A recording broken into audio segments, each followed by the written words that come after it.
जय हिंद दोस्तों। आज की इस वीडियो में मैं आप सभी को जानकारी देने वाला हूं ड्राइविंग लाइसेंस रिन्यूएबल करवाने की एक्चुअल फ़ीस क्या है आरटीओ में। इस विषय पर बहुत ही ज़्यादा क्वेश्चन मुझे प्राप्त होते रहते हैं कि हमें जो एक्चुअल फ़ीस है वो आप जानकारी दे दें ताकि हम लोग किसी भी ब्रोकर थर्ड पार्टी के चक्करों में ना पड़े। तो आज की इस वीडियो में मैं आपको एक बार फिर से ड्राइविंग लाइसेंस रिन्यूएबल करवाने की एक्चुअल फ़ीस क्या है आरटीओ में वो सारी चीज़ें जानकारी इस वीडियो में देने वाला हूं।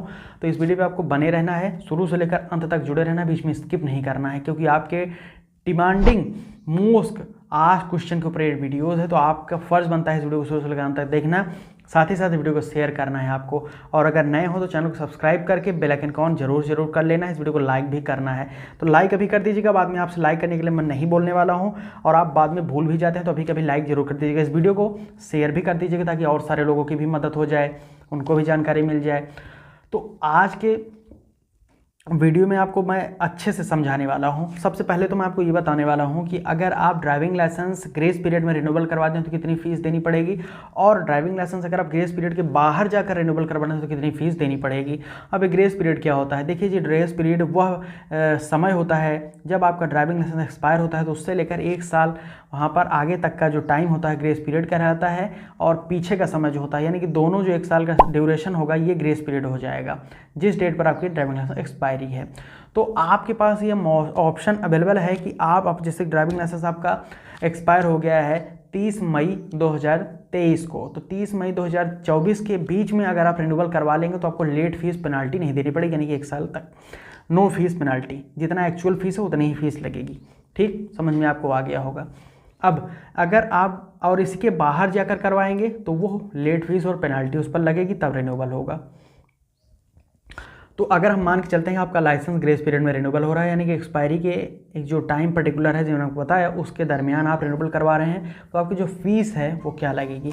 तो आपकी जो फीस है वो ऐसे नोट कर सकते हैं आप कि 200 rupees for the driving licence renewable fees, 200 रुपये अधिकृत फीस है आरटीओ के रिन्यूएबल करवाने की, और साथ ही साथ यहाँ पर 200 रुपये आपके फॉर्म नंबर 7 की फ़ीस लग जाती है जो कि स्मार्ट कार्ड में आता है आपका ड्राइविंग लाइसेंस। तो फ्री में नहीं आता है जी, वो आपको पैसे चुकाने पड़ते हैं, 200 रुपये लगेगा, तब जाकर प्लास्टिक कार्ड में डीएल आपको मिलेगा। तो 200 प्लस 200 400 हो गए, और 50 रुपये की ऑफिशियल आरटीओ में पोस्टल फीस लगती है, तो 450 रुपये टोटल हो गया। अब ये 450 रुपये सभी राज्यों में ओवरऑल फीस मैं आपको बता रहा हूँ, ये किसी किसी राज्यों में घट बढ़ भी सकती है। जैसे किसी किसी राज्यों में 100 रुपये का अतिरिक्त शुल्क लिया जाता है रोड सेफ्टी का, तो वो क्यों लिया जाता है वो सारी चीज़ें आपको वहाँ पर बताई भी जाती हैं रुट सेफ्टी के इशू पर, मुद्दे पर, तो उसके लिए भी चार्जेस होते हैं। टोटल 550 हो गया, बट ओवरऑल मैंने जो कंपैरिजन किया ज़्यादातर राज्यों में मैंने देखा तो 450 रुपये ऑफिशियल फ़ीस है। अब अगर आप लेट हो जाते हैं, जैसे कि 1 साल बाद जाते हैं, तो कितनी फ़ीस आपको देनी पड़ेगी। तो देखिए जी दोस्तों, अगर आप वहाँ पर 1 साल बाद रिन्यूएबल करवाने के लिए जाते हैं तो आपको 1 साल या किसी एक दिन के लेट होने पर 1000 रुपये की अतिरिक्त पेनाल्टी लग जाएगी। जैसे कि 30 मई 2023 से 30 मई 2024 के बीच में रिन्यूएबल करवाते हैं तो पेनाल्टी फ़ीस नहीं लगेगी, लेकिन अगर 1 जून 2024 हो गया, एक दिन भी आप लेट हो गए तो 1000 रुपये पेनाल्टी लग गई सबसे पहला। तो अब ये एक दिन हो या चाहे 1 साल हो, 1000 रुपये देना पड़ेगा। 1000 रुपये वो हो गया, 200 रुपये रिन्यूएबल फ़ीस हो गई, 200 रुपये स्मार्ट कार्ड की फ़ीस हो गई, साथ ही साथ 50 रुपये पोस्टल फ़ीस हो गई, और 300 रुपये का रीटेस्ट फीस भी लिया जाएगा। क्योंकि आपको पता होना चाहिए नए नियमों के अनुसार अगर आप लेट हो जाते हैं रिन्यूएबल करवाने में तो आपको पुनः टेस्ट देना पड़ता है। तो 1 साल में बाद जाएंगे, टेस्ट भी होगा तो टेस्ट की फ़ीस लगेगी, 300 रुपये वो फीस जोड़ लीजिएगा। समझ गए आप। तो यहाँ पर टोटल अगर इंक्लूड करके टोटल कर लें तो टोटल 1750 रुपये हो गया आपका, अगर एक दिन भी लेट हो जाते हैं तो रिन्यूएबल करवाने के लिए जो ग्रेस पीरियड है उसमें। तो यहाँ पर अगर लेट नहीं होते हैं तो 450 रुपये, और अगर लेट हो जाते हैं तो कितना हो गया 1750 रुपये। तो आपको अंतर जो है वो 1300 रुपये का पड़ने वाला है। तो आप क्या आपको ईजीएस्ट लग रहा है? अगर आप अफोर्ड कर सकते हैं तो आप लेट हो जाएं, 1 साल नहीं 2 साल 3 साल 5 साल आप लेट फीस दे देकर वहाँ पर रिन्यूएबल करवा सकते हैं। और आप अगर वहाँ पर मैं आपको बताना चाहता हूँ हैवी लाइसेंस वाले हैं तो आपको तो ये ज़रूर देखना चाहिए, क्योंकि हैवी और ट्रांस लाइसेंस जो होता है कमर्शियल लाइसेंस, वह प्रत्येक 5 सालों में आपको रिन्यूएबल करवाना पड़ेगा। तो ये आपके लिए काफ़ी ज़्यादा ध्यान देने वाला विषय है, क्योंकि अगर ट्रांसपोर्ट लाइसेंस है तो हर 5 साल में रिन्यूएबल करवाना पड़ता है।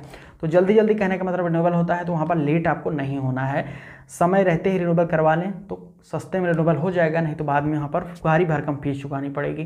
तो उम्मीद करता हूँ आपके सारे डाउट क्वेश्चन इस वीडियो में क्लियर हो गए होंगे। अगर कोई डाउट बचा है तो कमेंट करके पूछ सकते हैं, या फिर पर्सनली एडवाइस सुझाव देने के ट्विटर, इंस्टाग्राम, टेलीग्राम का यूज़ कर सकते हैं, फेसबुक पेज का यूज़ कर सकते हैं, पर्सनली क्वेश्चन पूछ सकते हैं। खास तौर पर आप इंस्टाग्राम पर फॉलो करके मैसेज करें या फिर ट्विटर पर हमें टैग करके ट्वीट कर दीजिए, आपके क्वेश्चन का आंसर मिल जाएगा। यहाँ तक वीडियो देखा दिल की गहराई से बहुत बहुत धन्यवाद मैं आपको देना चाहता हूँ कि आप यहाँ तक वीडियो देखा, जुड़े रहे। और अगर अभी तक ये लाइक, शेयर और सब्सक्राइब नहीं किया तो आपसे रिक्वेस्ट करना चाहता हूँ कि ये कर दीजिएगा, क्योंकि आपके एक लाइक से हम लोग काफ़ी ज़्यादा मोटिवेशन मिलता है आप तक नई नई जानकारी पहुँचाने के लिए। बहुत बहुत धन्यवाद यहाँ तक वीडियो देखने के लिए। जय हिंद, वंदे मातरम।